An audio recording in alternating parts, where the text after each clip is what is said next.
Hello. You know, it just seems like we finish the budget cycle of one year and we start the next. It starts with projections of student enrollment because we know that's at the heart of the budgeting cycle. That's where our funding comes from, as the number of students.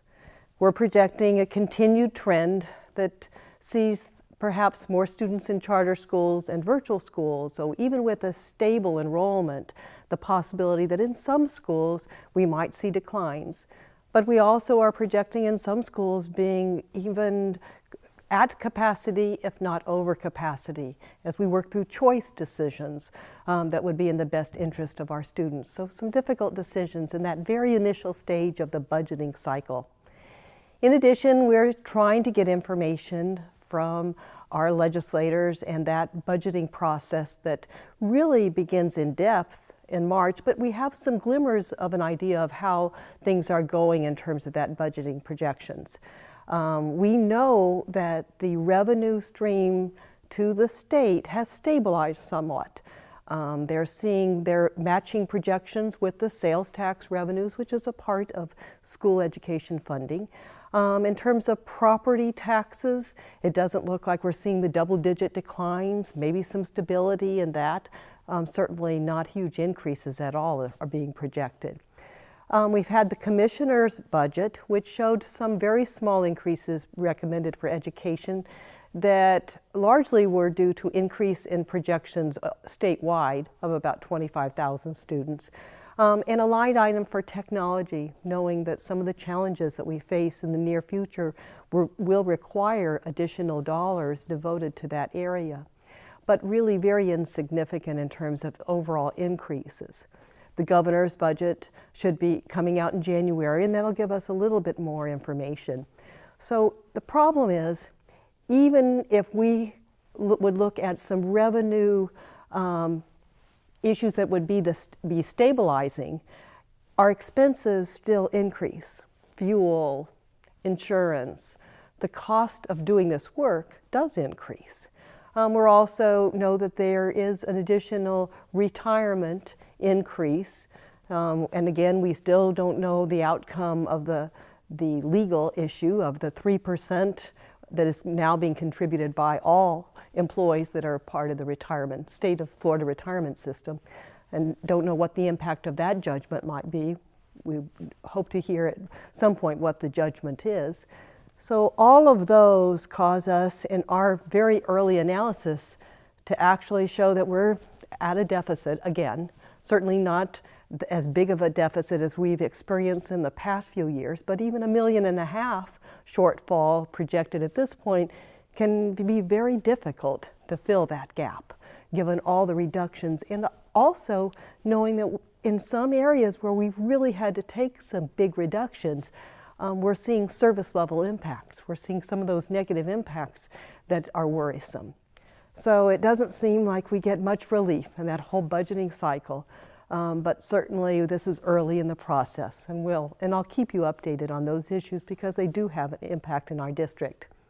I know many of our teachers are working to prepare our students for Common Core, English language arts and mathematics, and in the subject areas, some of those vocabulary development and those content skills. That's a challenge. K-1 is really being fully implemented, second grade next year, and by 14-15, we will be expecting all students to perform and actually will be assessed. And that instead of the FCAT for our writing and reading and mathematics, we'll move to the PARCC assessment. And I will tell you, moving to a common set of standards in this country in these areas is probably a good thing. Most countries have a defined curriculum of what the expectations are by grade level so that you don't see huge differences as students move from state to state. And resources are aligned in one set of standards, not trying to cover all the standards across the country in one instructional system. But the assessment brings some worries, as we know that these standards are at a much higher level. They certainly do require a different teaching style in our English language arts classrooms, but also in our math in terms of drilling down more specifically and expecting mastery of some standards, having a certain level of fluency of those basic skills, but then really dealing with the application process. And we know the assessment will also raise the bar. And there's really two areas that are a concern as we try to get information as it begins to be developed on these assessments. And there is no test specs document right now. We have a blueprint that gives a framework of what and how it will be assessed. We know, for example, that we'll be receiving assessments in grades 3 through 11 in English language arts and mathematics. Writing will be integrated with the reading. No longer will it be a separate type of assessment to a prompt. We know that actually in all of those grade levels, for each of those subjects, there'll be 2 assessments. One in March that will be really a major performance tasks kind of assessment, and the one in May that will be more typical of what we have seen in the FCAT, also focusing on application and evidence through that kind of mode, but perhaps include those multiple choice items in that summative assessment. We know in that major task that students will be required to write using a keyboard. And so there's questions in terms of what are the impacts of keyboarding skills. We also know on some of the assessment items it will require students to move objects with their mouse, or at least that's what some of the sample items that have been released indicate. So we know that we not only have to prepare our students for that content and the application of those skills, we also have to make sure they're prepared for the processes required to show evidence that they have acquired those skills. Those are 2 separate challenges that we need to have information about what the test looks like before we can really make decisions of how we adequately prepare all of our students. Then the additional challenge associated with PARCC is the technology. We have some very general specs for the devices, but the details are yet to be understood in terms of the variety of input devices that would be required.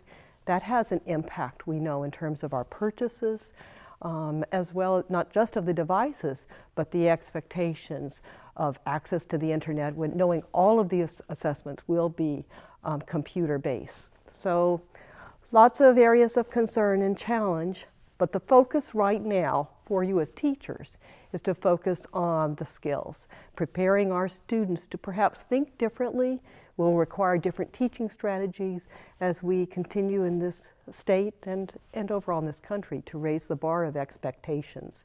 So more to come for all of us in that area. And finally, we've weathered through the first release of teacher evaluations that have used student growth. And you know that my plea has been, let's stay calm as we work through some of the issues that we all understand are a part of the system. Try to figure out what are the best business rules, knowing that there'll have to continue to be tweaks in that whole process. But the real challenges ahead of us in this teacher evaluation, as we're required to design and develop more assessments, where the real burden of figuring out the scoring process that will truly level the playing field, not just for those students taking the FCAT, but for those students taking other district-developed assessments. How do we do that? What methodology is available that truly doesn't penalize those teachers that are working with struggling students, students living in poverty? Some of those indicators that we know impact how students perform. Those will be huge challenges. They're challenges that take a tremendous amount of resources. We're very hopeful, I'm very hopeful, and have spoken to the legislative delegation to allow us to extend that deadline. 14-15 is not the year to implement all of PARCC in addition to all these other assessments required to fully implement the teacher evaluation system. Part of the problem is that's also a consideration for Race to the Top.